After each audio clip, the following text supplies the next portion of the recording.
Madam President, after a busy and productive time at home for the several weeks, I'm glad to be back in the Senate as we kick off a new year and a new Congress.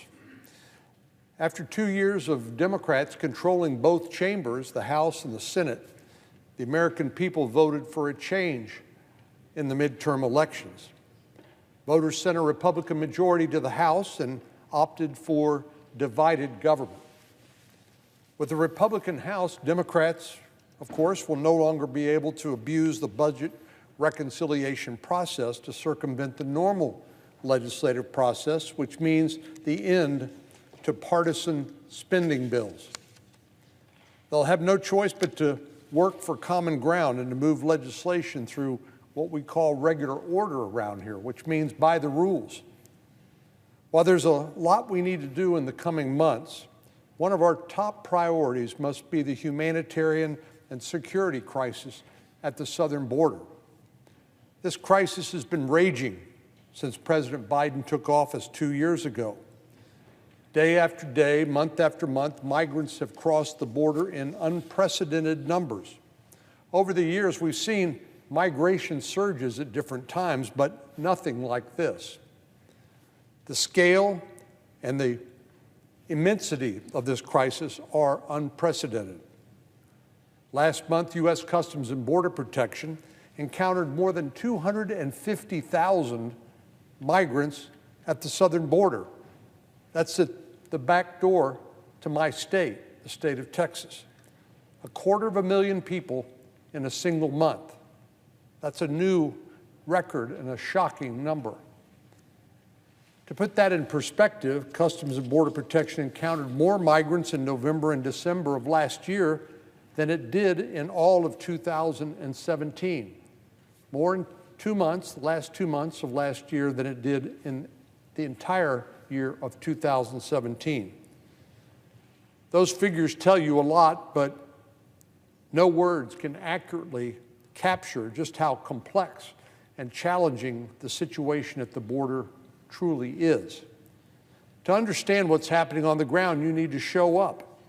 You need to see it firsthand, and you need to listen and learn from the experts and the people who are dealing with this day in and day out. I've traveled to the border many, many times over the last few years as this crisis has gotten worse. I've spoken with the law enforcement officials that have taken an oath to uphold and enforce our laws, the nonprofits, groups like Catholic Charities that provide humanitarian services, local officials, mayors, county judges, who are responsible to their own taxpayers for providing services that are overwhelmed by the sheer numbers of people coming across the border.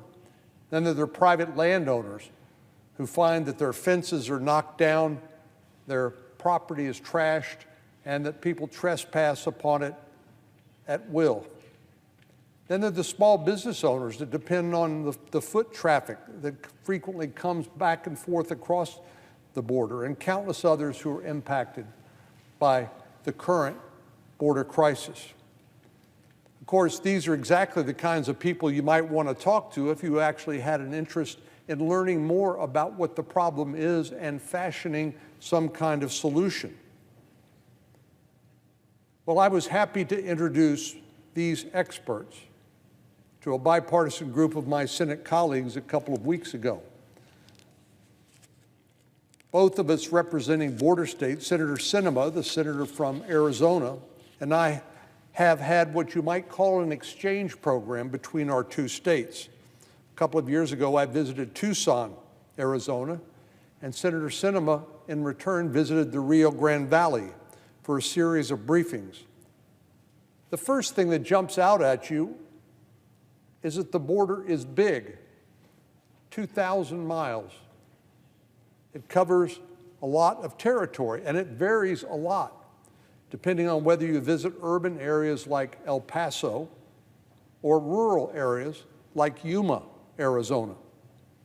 That's why, while I'm happy that President Biden finally went to the border in El Paso briefly, I know he could not have gotten a full awareness of the challenges that the current crisis, as a result of his open border policies presents. Nevertheless, seeing two very different border crossings was valuable to both Senator Sinema and myself, and we decided it was time to share that information with our colleagues. So we invited several of them to join us. In total, there were 8 of us, 8 senators on the trip. On the Republican side, we had Senators Tillis, Langford, Moran, and myself. On the Democratic side, we had Senators Kelly, Murphy, and Coons.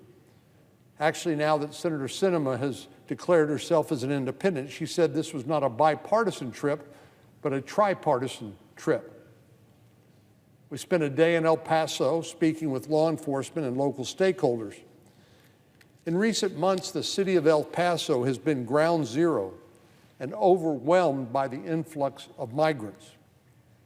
It doesn't have the capacity, no border community does, to care for the tens of thousands of people coming across the border daily, or the infrastructure to house them, or to transport them safely to other locations.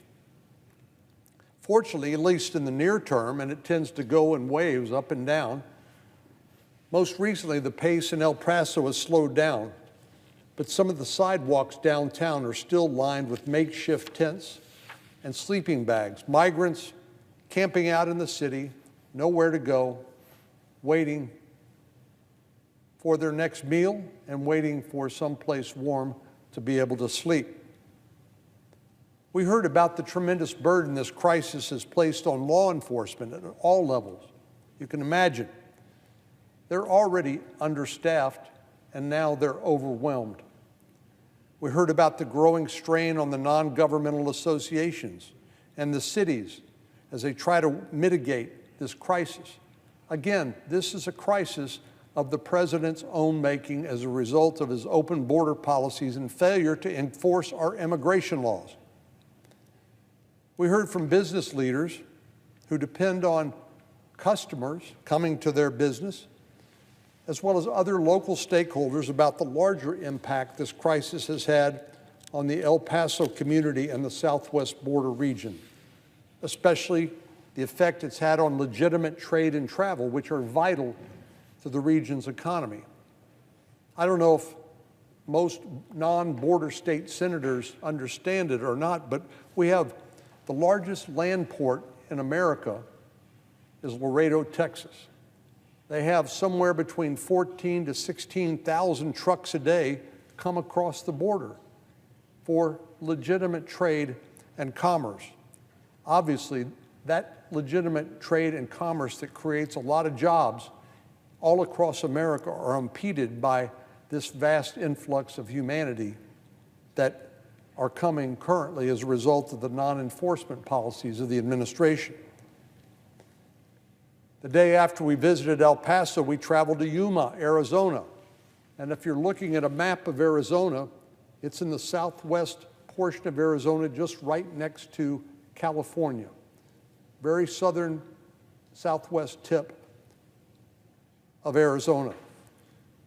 Yuma, Arizona is an agricultural community by and large. Small town, not a lot of infrastructure, not a lot of hospitals, schools, or other places for migrants to be taken care of when they come to the border. So it's no surprise that the Border Patrol there in Yuma, Arizona, a little small town on the southwestern border of Arizona, that the Border Patrol agents are strained, security missions are taking a hit, and it's become even more challenging to process and care for the volume of migrants they see coming across the border. Now, lest anybody think that illegal immigration is just related to Mexico and Central America, people fleeing poverty and violence, the acting Border Patrol chief in the Yuma sector told us that in that sector alone, they encountered migrants from speaking 200 languages from 176 countries. This little sleepy town in southwest Arizona, people speaking 200 languages from 176 countries. Well, you might ask, how is that possible? Where are these people coming from? I thought they were all coming from Mexico or maybe even Central America. Well, it just so happens that there's a major city just south of Yuma, Arizona, in northern Mexico called Mexicali. And what we're seeing is international human smuggling operations flying people into Mexicali and then turning up in Yuma and claiming asylum. Again, overwhelming the capacity of this small little border town to be able to deal with these huge numbers, and people frankly abusing the asylum system, which is supposed to be people fleeing from persecution, people with Gucci luggage coming across the border and claiming asylum, knowing that because of the broken asylum process, that they'll be transported into the interior of the United States and given a notice to appear for a future court hearing. But because of the backlog of the immigration courts, it will be literally years before they are notified to show up. If they do show up, 90% of them will be unsuccessful in obtaining asylum. But the fact is they don't, which should be a surprise to no one. Well, as I said, I've learned a lot from the experts on the ground, and I hope our colleagues, our bipartisan delegation of senators, did as well. And I appreciate the senators who took the time to visit El Paso and Yuma, and I know all of us appreciate the men and women on the front lines who took time out of their busy schedules, already overwhelmed by this humanitarian crisis and border security crisis. They took time to talk to us, just hoping that we might be able to do something to help them. Now, 8 senators, it won't surprise you, have different views and ideas about how to solve the crisis. Standing together along the border doesn't mean we agree on everything, but it does mean that we're interested in finding solutions. There are conversations occurring in the House and the Senate, and members from both sides of the aisle are floating a range of ideas to address the crisis. There's some bipartisan conversations occurring, including Senator Sinema from Arizona, Senator Tillis from North Carolina, and I'm glad they're working on this, and I'm eager to see what they come up with. As we all know, President Biden has shown that he's completely unwilling to use his current authorities to secure the border. And the truth is, he has plenty of authorities, but refuses to do his duty and enforce our laws. So it's time for Congress to take action. Of course, something that's easier said than done. 535 of us, 435 in the House, 100 in the Senate. It's not easy to get everybody, or at least a majority, on the same page. And we have the new reality of divided government, as I said earlier. But we do have, within our capacity, the ability to try and to achieve consensus and the art of the possible. I know it's going to be a huge reach, a steep hill, pick your metaphor. It's going to be hard because the Democratic majority in the Senate has a very different approach than the Republican majority in the House. But we have to be realistic about what can pass the House and earn 60 votes in the Senate. A bill that will pass only one chamber won't accomplish anything in dealing with this crisis. Of course, at this moment, the border crisis is consuming all the oxygen in the room. But this must be addressed before we'll be able to come to an agreement on any other immigration reforms. It's a prerequisite, a foundation for any larger agreement. The million-dollar question is, what will that look like? As my colleagues and I saw a couple of weeks ago, one of the biggest challenges is processing and holding capacity. This is a feature of the current catch and release policies of the Biden administration, not a bug. It's a feature of their catch and release policies. And it's being exploited daily by the criminal organizations that continue to get rich smuggling people and drugs across the border. Our system simply was not designed to keep up with the influx of this many people crossing the border every day.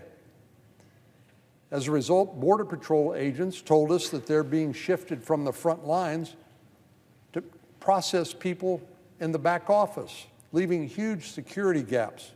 Fully 40% in some instances of the border left unprotected because the Border Patrol has to process the migrants and they have to leave the front lines to do so, which means that the drug smugglers have an opening which they exploit on a regular basis to move illegal drugs into the United States. Cartels are using these corridors to traffic fentanyl and other dangerous drugs into the country, the drugs that took the lives of 108,000 Americans last year alone. 108,000 Americans died due to drug overdoses, almost entirely coming across the southwestern border. You wonder what it will take to get people's attention, to wake up to this public health hazard, this public safety hazard, this humanitarian and national security crisis. At the same time, migrants with weak and even frivolous asylum claims are being released into the country to await a court date that is years down the line. As I said, many are no-shows, having successfully made it into the United States without any legal right to immigrate. That's got to change. We also need to strengthen border security, which I would define, again, based on learning from Border Patrol and other experts along the border. Border security requires a combination of personnel, technology, and infrastructure. That includes appropriately located barriers, fences, levees. It includes sensors, cameras, roadways, and more agents to prevent dangerous people and dangerous substances from entering our country. A safe and secure border relies on all of these elements. And it's clear that Congress needs to invest in more resources, but more than that, in correct policies so that immigration across our border will be safe, orderly, humane, and legal. This movement of masses of humanity, 250,000 a month, handled by the human smugglers and by the cartels that are getting rich, this is not good for anybody. It's not good for the migrant, who are viewed as a mere commodity, many of whom are left to die. Many young girls and women are sexually assaulted en route because these cartels don't view these as human beings. They view them as a commodity, something they can trade for money. Well, there are a range of other reforms that I'm looking at as we try to find our way toward a solution, and I'm open to hearing from anyone who has an idea. And I hope we can have a serious debate and solutions here in Congress. What the president saw in El Paso was a snapshot of a sanitized border. I have no illusions that he has any depth of understanding about the complexity of what we're dealing with there. But I am glad he finally showed up after 2 years. Given a Republican majority in the House and a Democratic majority in the Senate, we need to be realistic about what it is we might be able to accomplish. But again, this is all about what somebody has called the art of the possible. That's what legislating is all about. But the fact is there's an unprecedented humanitarian and security crisis at the southern border. and it's past time for Congress to do something to address it. Madam President, I yield the floor, and I note the absence of a quorum.